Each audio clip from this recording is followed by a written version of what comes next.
Hello lovely people, and welcome to all of our new subscribers. For people who are very new to the channel, I'm sure you have an awful lot of questions, and I've noticed some of them popping up over and over again in the comments. And even though some of these questions have been answered in other different videos all around the channel, I wanted to give you some answers all in one place, so it's very easy for you guys to get to know me. Thank you very much to my Twitter and Instagram followers who also helped in pulling together a list of questions that people may have when they first come across me. Of course, if you are one of those people who watch all of my videos but don't yet subscribe, by the way, I do see in the analytics that you keep watching, but you haven't subscribed yet. I can see that. Then do please hit the subscribe button, and remember to also click the notification bell, because that is the only way YouTube will tell you when I release a new video. We'll start with the very easy stuff. Hi, I'm Jessica Kellgren-Fozard, as the channel name implies. I am 30 years old. I live in the lovely city of Brighton on the south coast of England, and I make YouTube videos full time. So the number one top question is, are you a lesbian?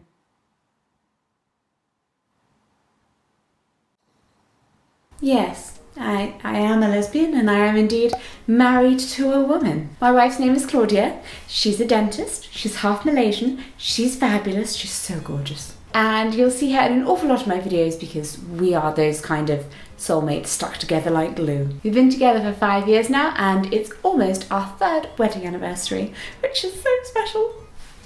After the general gayness questions, the next most asked question is, what are your disabilities? Well, I do have a video that explains all about my disabilities, but it's a little old. You can find it in the card above, however, and I'm going to link it down in the description. In short, my disabilities are hereditary neuropathy with liability to pressure palsies and mixed connective tissue disorder with associated postural orthostatic tachycardia syndrome. What that essentially means is that the nerves in my body don't work particularly well. They don't send the signals very fast. And the coating on my nerves, known as the myelin sheath, which if you think of like electrical wire, right, it's got that plastic coating.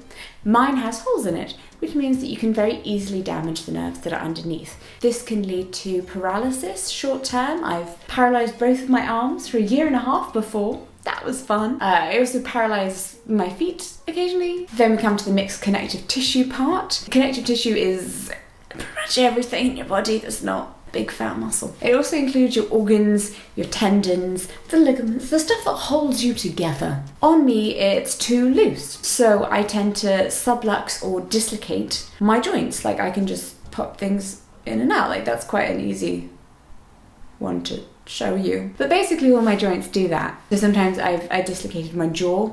That was fun. Kind of worry about that one occasionally because it's a bit tender. I've also dislocated my hips, my shoulders. That happens quite often. Fortunately, my wife has an anatomy degree, so she knows how to put things back in when they fall out, thank goodness. And the postural orthostatic tachycardia syndrome, also known as POTS, again, I do have a video that kind of explains a bit more about what that means. In short, my heart doesn't regulate the blood pumping around my body particularly well, which means that I struggle to control my temperature. If I sit up too fast, my blood does not reach my head. It just stays down there and then I faint. So I have to be quite careful doing things like standing up, getting up in the morning, all those types of things. And then if I stand up for too long, my feet turn purple and I faint. It's a lot of fainting. As a result of that, I also have chronic pain and chronic fatigue. I deal with chronic pain by just taking a lot of painkillers every single day. Don't worry, they are prescription and I'm not abusing them at all. It's fine, my doctor says so. And the chronic fatigue part of that, again, I do have a video on how to deal with chronic fatigue. I try to just deal with the best I can. Oh, I also forgot, yeah, blind in one eye, deaf. Those things come with it. Why do you need to use a straw?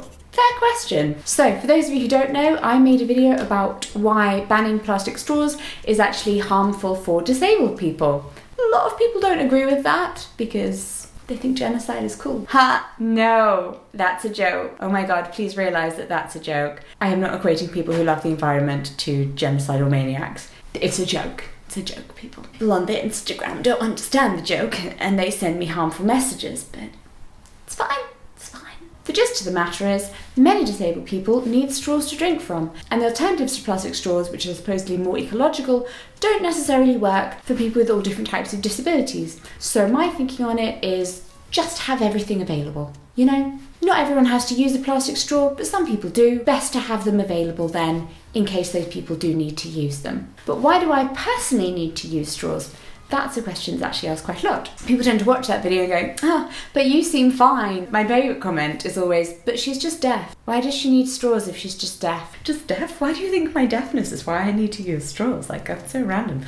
Deafness is a symptom of my wider disability. It's not my disability. I need to drink all of my drinks through a straw because, as you can see, my hands are not the strongest. They're kind of floppy. And if I attempt to drink from such a thing, the likelihood of my spilling it down myself and choking. So I don't take the risk of choking myself, and instead I drink all of my drinks through a straw. And yes, I do try and use alternative straws where I can, and of course I carry straws around with me in my bag and then wash them when I'm at home, put them back in my bag, but of course I have memory loss as well. Oh, I forgot to put that in my disability section. What's wrong with me? Also memory loss. So sometimes I forget, and then my straws in the bottom of my bag go disgustingly gross and mouldy. And then I do have to ask for a straw while I'm out and about. And then sometimes people tell me I can't have a straw, and then I just can't drink anything, which is super unfortunate because another part of my disability is that I need to constantly drink. And that's not even coming to the point that because my blood doesn't regulate itself enough, I have to lie flat on the floor an awful lot. And when you're lying flat on the floor but also have to drink all the time, the only way to do it is through a posable straw, which posable means that you can bend the straw in a certain place and then it just stays that way. Yeah, that's so it has to be a posable straw. And only those single-use plastic straws do that, or the biodegradable ones, but actually the biodegradable ones are apparently worse. Anyway, let's move quickly along from straws before I receive more messages that tell me that it's fine, disabled people can just go and die because the world doesn't need us, apparently. Along the disability theme, why do you have a carer? Some people get a little confused about who Clara and Claudia are. Claudia is my wife.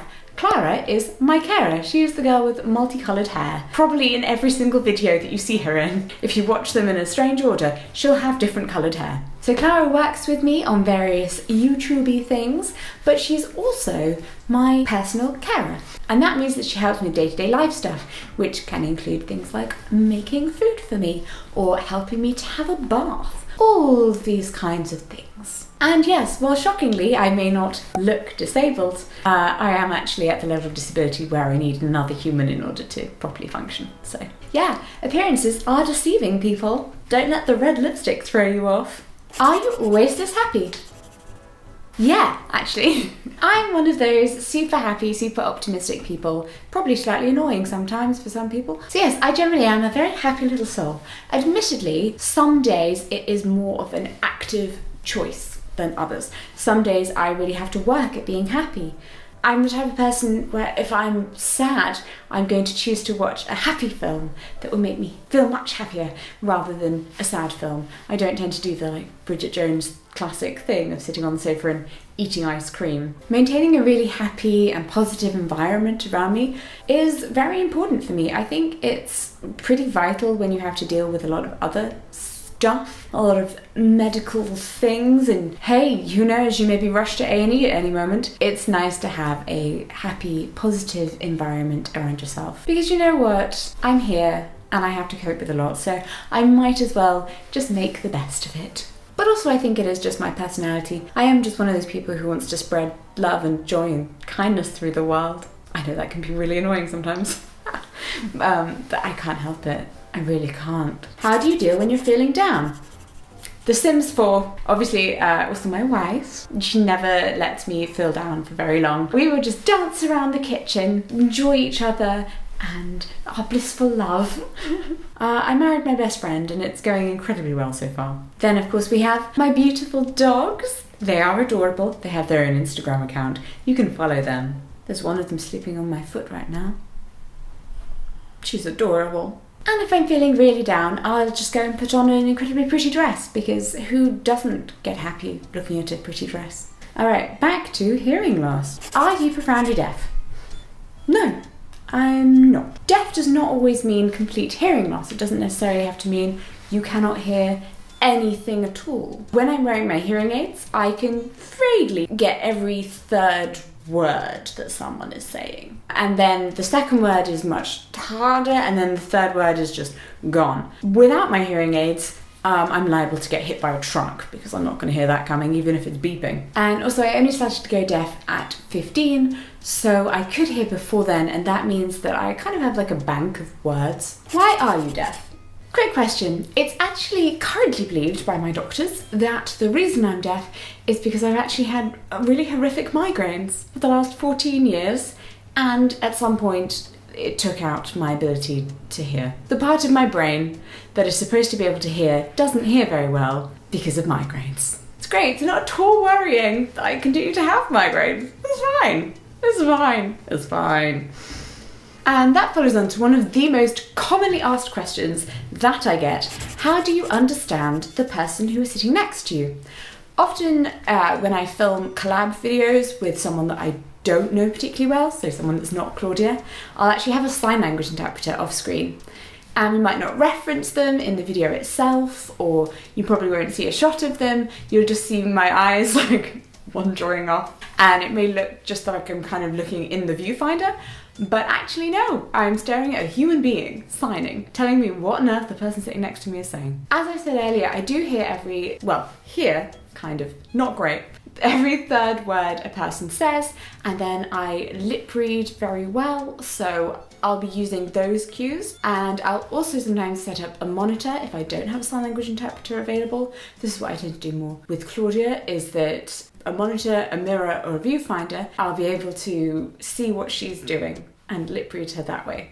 So if I'm staring off and she's here talking and I'm replying, that's what's going on. And of course then we cut out all the bits where I don't understand and go, what? Repeatedly, to make it slightly more interesting for you. And sometimes I get her to say things over and over again on camera when we're vlogging.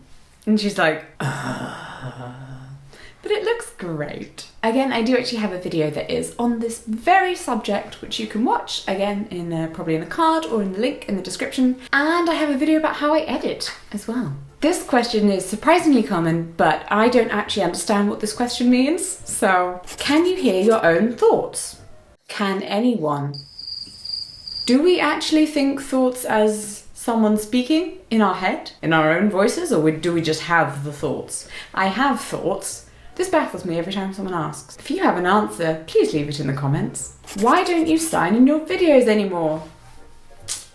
So for those of you who've gone back and watched my old videos or who've been here from the beginning, you'll know that I used to sign in all of my videos, and then that kind of petered out and I stopped doing that. Largely that was just because my channel got a lot larger and the international audience grew. So previously I'd been making videos using British Sign Language but rather than BSL. The grammar that I use is called Sign Supported English, which is English words signed but in the order in which we speak English, whereas BSL has its own grammar and sentence structure. So while speaking, I would be signing in SSE. When my audience then became more global, I had a lot of issues with comments from people who were like, this is wrong, this isn't the right sign, I don't understand this, and I speak sign language. It's like, well, that's because you're American and it's a different sign language. Did you know there are over 300 different sign languages around the world? Just wanted to make my videos more accessible to people around the world, and also just stop being yelled at. I got a lot of comments where people were like, oh no, this is fake sign language, it's not real because I don't understand it. But then even within countries you can have variations in sign language. You have a lot of regional signs, so people within England will use different signs for the same word. It just became easier to not use sign language in videos that weren't related to sign, but now I do still make videos that have British Sign Language in them, like my Boy with the Rainbow Heart video that came out a few weeks ago. Why do you use a wheelchair? So I'm what's called an ambulatory wheelchair user, which means that although I use a wheelchair or mobility aids, I do have some ability to stand or walk. Important to remember that this really varies from person to person. Obviously everyone has very different experiences, and the reason that one person uses a wheelchair is going to be very different to the reason that another person does. I often use mobility aids like a wheelchair or a mobility scooter because it cuts down on the amount of time that I need to be standing. If I'm standing for a very long time, it can cause me damage, so I could dislocate something from having stood on it for too long, or tripping over, which I do a lot. It also cuts down on my fatigue because it takes me a lot of energy to walk somewhere, far more than if I'm using my arms and my wheelchair because I get there a lot faster, or obviously if I'm in an electrically powered device like a mobility scooter. So yeah, it helps with injury prevention, it helps with fatigue. If you see me on my crutches, that's generally for reduction of pain, so I often get very painful hips, and using my crutches just takes the pressure off my hips. This is a fun one. Where can I find your clothes? Go to my Instagram. I try to put the clothes that I wear in videos in the description down below. So for example, if you like this dress, look, it has sleeves and a collar. You should be able to find it in the description below. Check any video that you like the look of what I'm wearing for the description, and if you can't find it there, head over to my Instagram where I do a lot of outfits of the day and photos of different outfits, and I will always tag the brand if you can't find it in the actual caption itself. Have you always dressed in vintage? I like to say that I didn't choose vintage, it chose me. Ever since I was a small child, I've always had a slightly eccentric way of dressing, which largely as a child was because I had really terrible eczema, so my parents couldn't put me in clothes they had purchased from a shop. Instead, I wore handmade clothes from my grandmother, and her clothing patterns were all from the 50s. So those were the clothes that I wore. Also Victorian smocks, because I looked adorable. And then as I grew older, I just wore the clothes that made me happy. I curled my hair because I always wanted curly hair, and just did it in the way that I thought suited my face. And it all just happens to look like it comes from a specific era, but it doesn't really. I think now I probably am more conscious of wearing clothes in a era-appropriate way. I also just think that vintage clothes are utterly gorgeous, and it's really lovely to be able to wear something that's lasted for a very long time, and I don't have to add to the pile of mounting clothes that are made every single day because I'm wearing something that's already been made. How do I start dressing vintage? Good question. I get asked this a lot. Would you be interested in a video about this in a kind of like easy breaking it down vintage how-to sort of style? Let me know. Can you do a hair tutorial? There is an entire playlist for hair tutorials. I am intending, now we're in the new house, to do a few more hair tutorials soon. If there's any sort of look that you've really loved, maybe you've seen it on my Instagram or in a video, if you want to tell me, let me know. Probably Twitter is the best place to do it because I'm almost guaranteed to see something that's on Twitter. So tweet me a picture with a hairstyle that you like, and I will try and make that tutorial happen if it hasn't already. Do you dye your hair? Yes, it's blonde actually under here. And then I really like it this way. There is actually a video that is also about that. What are your favourite films? Excellent question. My favourite films, just the films, probably It's a Wonderful Life, How to Marry a Millionaire, oh I love that film, Bringing Up Baby, oh Holiday, anything with Katharine Hepburn and Cary Grant. But funnily enough, if you ask me what my favourite film franchises are, I'd have to say that they are The Fast and Furious and the Marvel Cinematic Universe. I'm layered that way. Have you always wanted to be a YouTuber? YouTube wasn't a thing when I was a child, so no. But I have always really wanted to go into film or television, and unfortunately getting very ill in my teenage years and now living with a chronic illness and disabilities means that I was kind of restricted from what I was able to do, and those first few kind of rungs on the ladder of getting into the media sphere were a bit more energy than I was able to manage. But being a YouTuber means that I'm able to make my own video content, work when I'm able to work, and put it out where I want and have control over my own content, and it's amazing and I absolutely love it. Honestly, being a YouTuber is just my dream come true. I do it full time. I just make videos and nice photos, and I mean, I cannot think of a better job for myself, except for writing. I really like to write books. I do write books. I like to have my books published. So hey, you know, living my best life. What is your goal in life? To spread happiness. I'm a yellow in the colour code, if you couldn't tell, and that means that my main drive in life is just fun. I just want to spread joy. I want to make everyone happy. I get very upset if I think I have made someone sad. spread kindness, spread joy, spread love, all of these things. I hope you've enjoyed this little frequently asked questions video and that I've managed to cover some of the things that you've been burning to know. If you have any other questions, please do ask them in the comments down below. I will try to get to as many as I can. Sometimes the comments overwhelm me slightly. Don't forget you can also follow me on Instagram for a lot of outfit stuff and daily life, and Twitter for random things I say. If you don't already know, I release videos on Tuesdays and Fridays. I really hate missing an upload. If you subscribe, you are pretty much guaranteed that you'll be getting 2 videos a week. Except for December, where obviously I do Vlogmas, and then you get 7 videos a week. If you're new here, hello, welcome, it's wonderful to have you. If you've been here a while, thank you so much for staying with me, and if you haven't yet subscribed, please do, because we're going to have lots and lots of fun together. Props, by the way, to anyone who realised that I filmed this video on 2 different days, because exhaustion got the best of me. I look forward to seeing you in my next video. Sending lots of love. Mwah.